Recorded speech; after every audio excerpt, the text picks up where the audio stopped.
Hey everyone, this is Dave Larson with Fitness Technology Service again. So today I'm doing a follow-up video on the video I did the other day. We marked that video, how to keep your motor controller from being destroyed or basically blowing your motor controller. And that's usually, like I said, was due to the walk belt with a lot of wear on it. So I've switched to walk belt. I'm using just a generic cheapy walk belt. As you can see, it has no slow logo, so it's pretty much an older belt, but I've had it laying around. But it'll work really good for this test, all right? So I'm going to walk on this thing again, and our goal is this time, just like last time, we want to see how many amps this unit produces. And again, the lowest amount of amps, the smoother running is the machine. Now, last time, as you'll notice, it was pulling 2.6, 2.5 at 3 miles an hour with nobody on it. So we're going to take that from all over again. We're just going to start from scratch. I'm going to amp test this. You're going to see what this is like without anybody on it. Then I'm going to get on it, and then my son's going to get on it again. All right, so the first thing we need to do again is I need to switch this over to amps. And as you can see, you want you to come up and get closer to that where they can see that right there. Now I'm going to start it, and I'm going to run it at 3 miles an hour.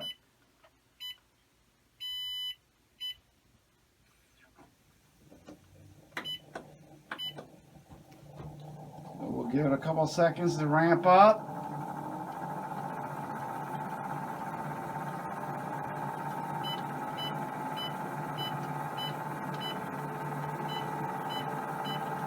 All right, 3.1. So just the belt alone, just with having a new belt and having the belt lubricated, by the way, we've gone from 2.57, 2.60 to 1.27. So we've already lowered it 1 amp. So the machine is already working easier than what it was on our last video, all right? And if you need to see that, I do have the video out on how to change the belt. So you just have to research that on my video collection and I guess take it from there. All right, so now I'm going to walk on it.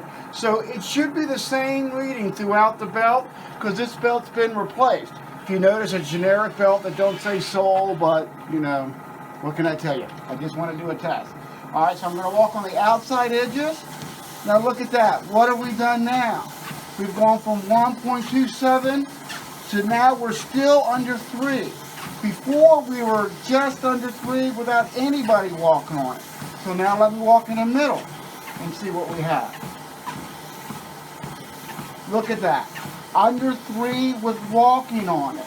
Again, roughly 190, 3 miles an hour.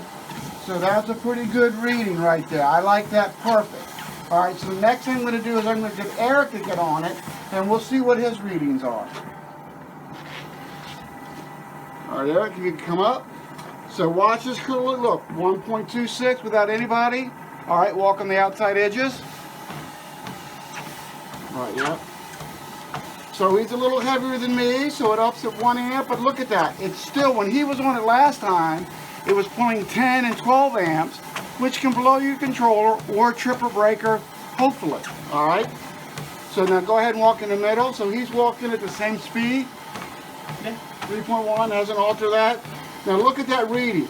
It is more than half of what it was before. Machine's not acting up. Machine is not shutting down. So we're going to let him walk on it for a couple minutes.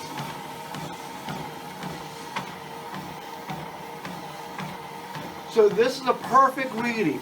This is exactly what you want, either with a new machine or a machine that's just had the belt changed. Huh?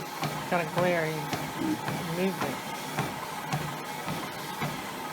Dropping down, so it's staying right around 5. I really like it to be under 6, and it looks like it is under 6. Now it can pull 8 and 9 if you're on it for a half hour, but that's okay because you're getting hot and you're really working out on it. It should always be under 6 at a casual pace, 3 miles an hour for the first 2 or 3 minutes, all right? So hopefully that helps you a lot this time. This is kind of a follow-up video on some of the other videos I've done. Don't forget to subscribe. I guess I'm always supposed to say that. But so the belt change has really made a big difference on how efficient the machine runs, and it will keep me from blowing my motor control. And again, if I've sold you a motor control and you replace the motor control, you still have to think about changing the belt because of the amp readings, because that's why you blew your motor controller. Anyway, thanks a lot. Thanks a lot for your help, Eric.